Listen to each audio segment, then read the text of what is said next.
So as we all know, with Woods in Blackout, he's probably one of the hardest characters to unlock at all. Maybe, in my opinion, second hardest to unlock. I'd probably put Reznov first, but without doubt, easily one of the hardest players to unlock in Blackout. Hi everybody, how you all doing? Sir Stevie here, bringing you a brand new Blackout video. In the video today, everybody, I'm going to be bringing you a relatively new method that some of you may or may not know about, and it's a brand new way on how to unlock Frank Woods in Blackout. It's a super duper easy way. I have to give a big shout out to Mr. Devil, who's always in my live streams and he's always supporting the channel. He was sort of like my little guinea pig experiment. He did like this experiment for me to see if you could unlock Woods this way. Because if you know me on my main account, you know that I already have Woods, so I wasn't sure if this would actually work. But what I thought I'd do is he told me it worked. I saw he'd unlocked it, so I thought let's make a video out of it, share it with as many of you as possible, and let's get this method out there so any of you that do want to unlock Woods can unlock Woods easy as you like. First of all though, just before we get into the method, I'd just like to thank you all so much for choosing to click on my video. I really appreciate you taking the time out of your day to watch my content. We hit over 1,000 subscribers at the end of last week, I think it was, so I really can't thank you all enough for the support. If you are new to the channel, feel free to drop a sub and a like. I live stream Blackout around about 6 days a week on average for around about 5 hours, 4 or 5 hours each time. So if you play just as much Blackout as I do, or you're addicted to Blackout as much as I am, then please feel free to drop a sub and a like. Without further ado, everybody, let's get straight into the method itself.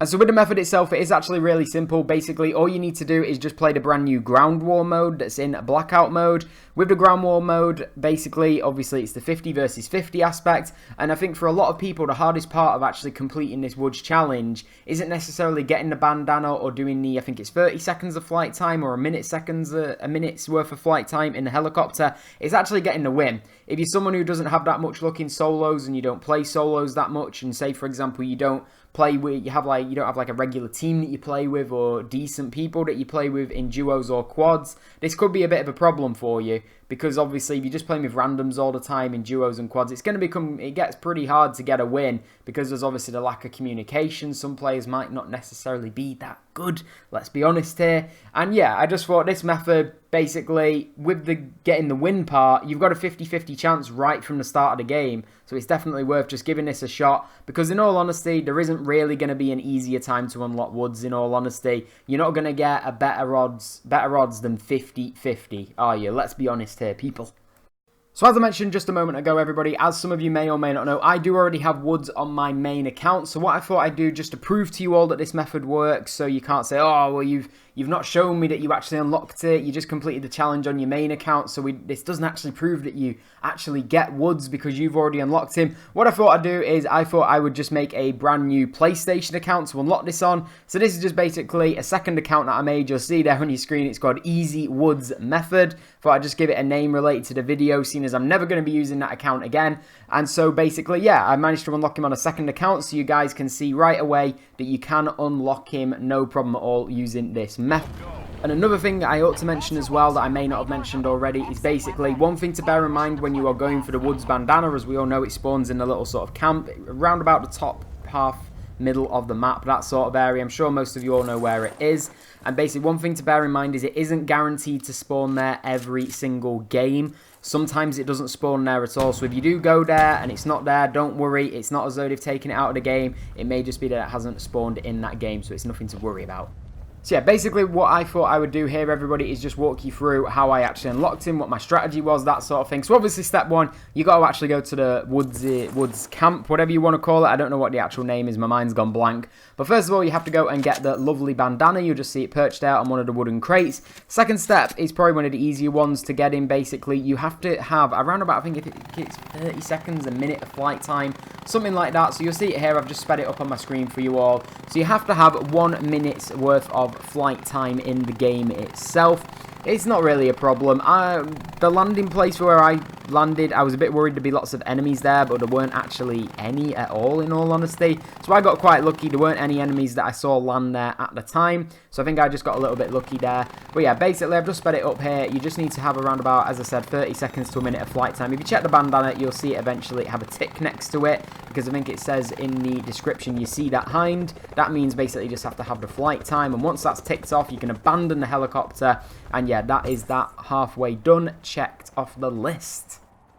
So now that I've got my flight time done in the helicopter, I just go ahead and abandon it because at the end of the day, helicopters become a little bit of a target, especially if you're flying over the enemy area, that sort of thing, and you've got around about 30 people shooting at you. You're not going to last very long. So I bailed out of the helicopter around about Asylum. I could see there were a lot of my teammates there. You want to stay in places where your teammates are actually going to be. Not necessarily, in a way, really, just because numbers, it's good to travel in numbers, isn't it? You don't want to be on your own and then 10 enemies show up. If you're with around about 3 or 4 teammates and 10 enemies show up, you can kind of try and slip away. Let them be meat shields for you, if that's what you want to call it. But basically, I stopped at Asylum and then the graveyard here because I thought I need to stock up on a few things. I was lucky enough to have a few perks. One thing that I was quite happy to have was the medic perk because I thought if I have to, I could maybe help revive my teammates at the stage where, you know, obviously you can't redeploy, so that I'd give my team a better chance of winning. I did do this one time already, but I didn't have that much luck because I did actually lose the game when I got the bandana in one game.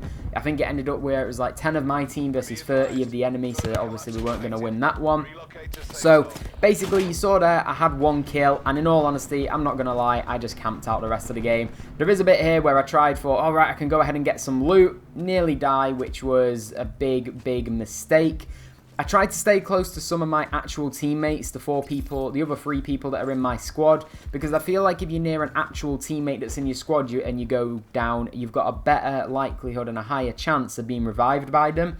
I feel like a lot of the time where there's people that are on your side in the 50-50 scheme of things, but because they're not in your squad, it's a little bit harder if you're in a big fight to actually see that revive button. Obviously, you know, just on your screen necessarily there's a teammate down nearby. So I think it's best to stick near your actual teammates in your squad, if that makes sense. Another thing I'd recommend doing is basically get as many medis as you can. I only had 37 health here, so if I say get knocked down right now by like even like a stray bullet, I'm probably going to get knocked down. I am on a one shot from like pretty much possibly even any AR if I get hit in the head, something like that. So that was a mistake, and luckily it didn't come and bite me back in the end, and I didn't need to get revived or anything like that. But if you get the opportunity, definitely try and get a few medical supplies because they really do make a big difference. So yeah, that was pretty much the game there and then. My team managed to pretty much corner everybody in Turbine, so basically it was just a case of waiting it out. You'll have seen on the sensor dart a few moments ago, pretty much like 90%, if not all of their team left, were just hiding in Turbine, so it really worked out well for me that the zone actually moved away from Turbine. You can see here, it's actually like locking them in. I'd imagine there's quite a few of them in the corner now trying to out-heal the zone and getting ready for that. But obviously, at the end of the day, they really didn't stand a chance in the end because of the fact that we just had so many more players than them anyway, and we got them cornered. But yeah, I was really happy that we managed to get the win. Really happy that I managed to pull it off and get this character completed. I don't know if the Reznov hat spawns, guys, so I don't know. I've heard people tell me that it doesn't spawn in the ground war mode, which obviously is a bit of a bummer because it would be nice, but you can still get woods. So go ahead, get woods, enjoy. It's definitely worth doing. You can see there I've got it as a reward on the victory thing, whatever you want to call it there. And then when we get back to the lobby as well, you can see I've unlocked him there as well. You can see the cheeky little second account that I made as well called Easy Woods Method, which helped out. But yeah, I hope this video has helped you all. If it has, please feel free to hit a big like and subscribe to the channel. It really helps out a lot. I can't thank you all enough. But yeah, have a lovely day, everybody. Have a great weekend. Take care, everybody. Thanks for watching. Bye for now.